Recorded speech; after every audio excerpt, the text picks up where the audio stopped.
በችሎቱ ላይ አነጋጋሪ ነገር ተፈጥሯል። ቲክቶከሯ ዳኞቹ ፊት ያልተጠበቀ አስተያየትንም ሰጥታለች። ይህን የተመለከተ ነገርን ታደምጣላችሁ።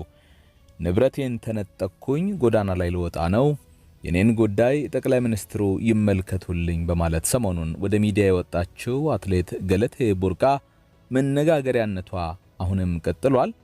የአትሌት ገለቴ ባል መታሰሩንም ጭምር ሰምተናል። ከዚህ ጋር በተያያዘ ያለ አጠር ያለ ነገርንም ታደምጣላችሁ።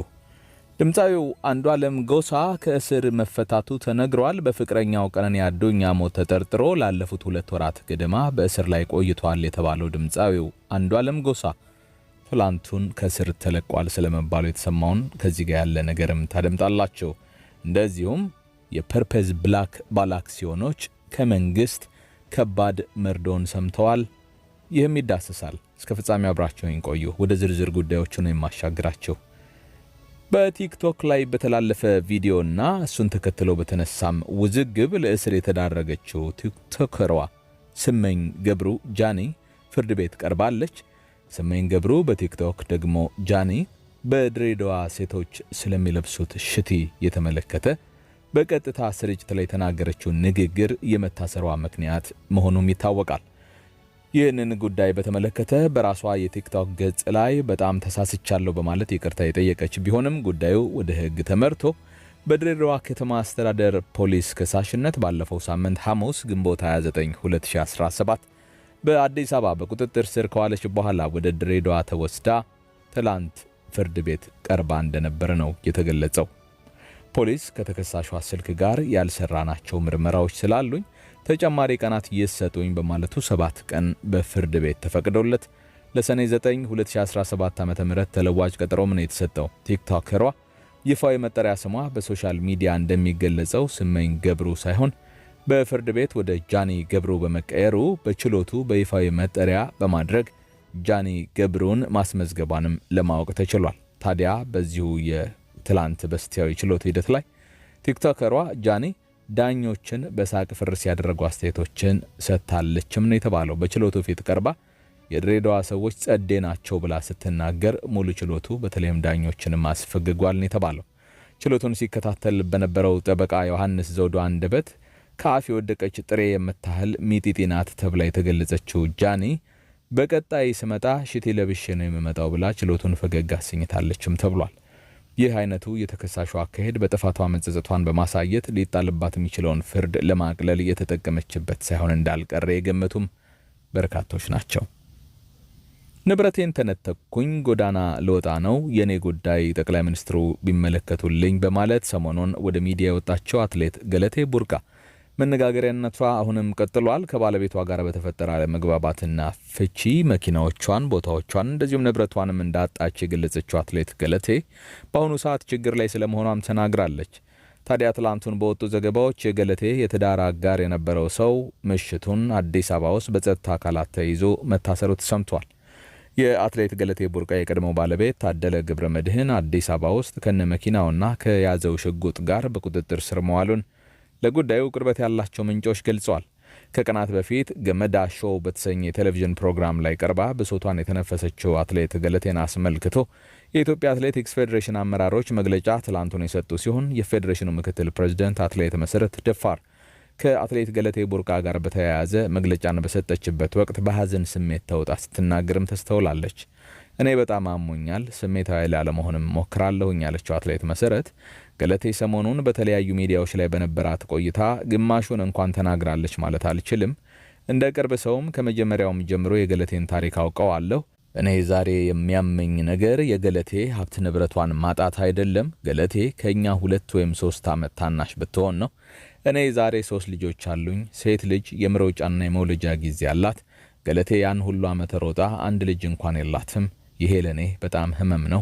ገለቴ ከ2010 ጀምሮ በፍርድ ቤት ስትንከራተት ሌላ ጓደኛ እንኳን ይዛ ልጅ ለመውለድ ጊዜ ያጣችበት ጊዜ ነው። ከ2010 በኋላ ልጅ የመውለድ ፕሮግራም ነበራት። እኔ የሚያሳዝነኝ ቢያንስ 1 ፍሬ እንኳን ሳይኖራት መቅረቷ ነው ስትል ተናግራለች። በአትሌት ገለቴ ቡርቃ ጉዳይ በማህበራዊ ሚዲያ ላይ ለሁለት የተከፈለ ሐሳብ እየተንሸራሸረ ሲሆን ከፊሉ አትሌቷን ደግፎ ሌላው ደግሞ የባለቤቷም ሐሳብ መደመጥ አለበት በሚል ሙግትን ገጥሟል። በፍቅረኛው ቀነኒ አዱኛ ሞት ተጠርጥሮ ላለፉት 2 ወራት ገደማ በእስር ላይ ስለመቆየቱ የተነገረው ድምፃዊ አንዱዓለም ጎሳ ትላንቱን ከእስር መለቀቁ ተሰማ። ድምፃዊው ከእስር ሊለቀቅ ስለመቃረቡ ፍንጭ የሚሰጡ መረጃዎች ከቀናት በፊት ሲወጡ የነበረ ሲሆን ትላንቱን ጭምጭምታዎቹ እውን ሆነው ከእስር መለቀቁ ነው የተዘገበው። ከቀነኒ አዱኛ ሞት በኋላ በሰዓታት ልዩነት የታሰረው አንዱዓለም ጎሳ ላለፉት 2 ወራት በእስር ቆይቷል። ድምፃዊው በጠበቃው በኩል የዋስትና መብቱን ቢጠይቅም ሳይፈቀድለት መቆየቱም ተጠቅሷል።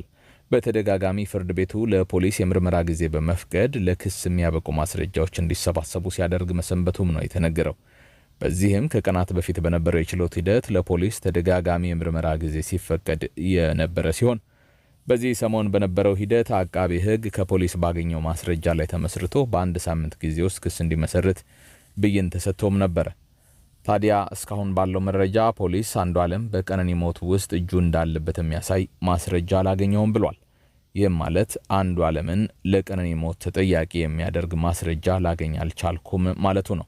የቀነኒ ዲያሪን ጨምሮ ሌሎች ማስረጃዎችን ስመረምር ቆይቻለሁ ያለው ፖሊስ የምርመራ ሪፖርቱን ለአቃቤ ሕግ ገቢ ማድረጉንም ሰምተናል።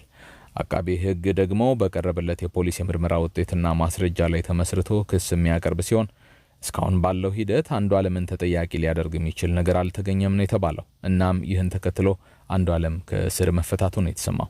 ስለ ጉዳዩ ለአንድ የዘገባ ምንጭ የተናገሩት የድምፃዊው አባት በእጮኛ ሞት ምክንያት ተጠርጥሮ ታስሮ የነበረው ድምፃዊ አንዱዓለም ጎሳ ባለፈው አርብ ዕለት ክስ ሊመሰረትበት የሚገባው ቀነ ገደብ በማለቁ እንደዚሁም አቃቤ ሕግ ከፖሊስ ባገኘው መረጃ ድምፃዊው ላይ ክስ ለመመስረት የሚያስችል በቂ ማስረጃ እንዳላገኘ በመገለጹ ከእስር ስለመፈታቱም ተናግረዋል።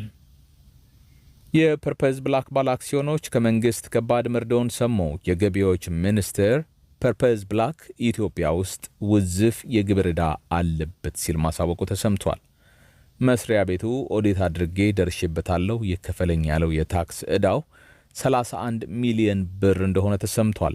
ከዊዝሆልዲንግ ታክስና ከቫት ቅጣት ደግሞ 473 ሚሊዮን ብር ኩባንያው የገቢዎች ዕዳ እንዳለበት ተነግሯል።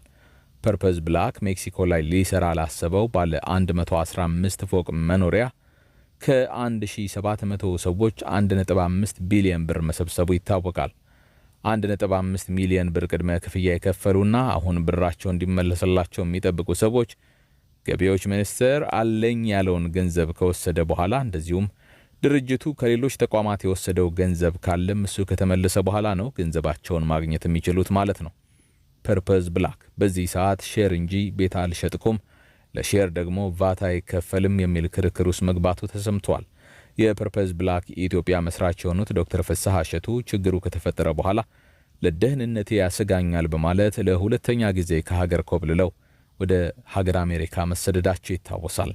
በመሃል ከኩባንያው በአክሲዮን ስም ቤት ለማግኘት ከ1.5 ሚሊዮን እስከ 3 ሚሊዮን ብርና ከዚያም በላይ ወጪ ያደረጉ ባለ አክሲዮኖች ከብራቸውም ከቤታቸውም ሳይሆኑ ወራትን ያሳለፉ ሲሆን አሁን ደግሞ ሌላ ዱብዳ የሆነ ዜና ከገቢዎች መስሪያ ቤትን ሰምተዋል።